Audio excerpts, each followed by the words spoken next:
Est-ce que si je te parle de double exposition, ça te dit quelque chose? La double exposition, c'est cet effet-là. C'est vraiment cool, non?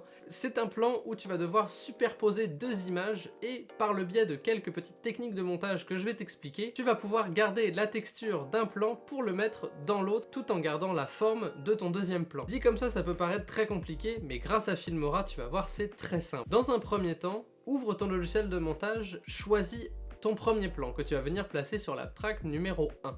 Attention, garde un plan avec beaucoup de contraste. Par exemple, dans la banque d'images libre de droit de Filmora, ça peut être, vous savez, ces images sur fond blanc d'encre qui rentrent dans l'eau et qui se dispersent. Ce type d'images-là sont vraiment parfaites pour ce genre d'effet-là parce que justement, vous avez un fond très blanc et votre sujet détonne vraiment beaucoup et vient contraster l'image. Ce plan-là, vous allez en retirer la saturation, la vibrance, mais aussi vous allez en ajouter du contraste. Pourquoi vous ajoutez du contraste? Pour venir justement rajouter la différence entre vos hautes lumières et vos ombres. Attention, n'en mettez pas trop, parce que si vous en mettez trop, vous allez perdre de l'information et l'effet sera un petit peu moins réel, parce que vous allez perdre la texture de votre premier plan.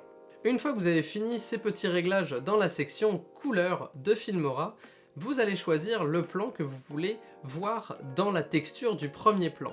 Ça peut être absolument n'importe quoi, un visage, quelqu'un qui fait du parapente, du vélo ou quoi que ce soit.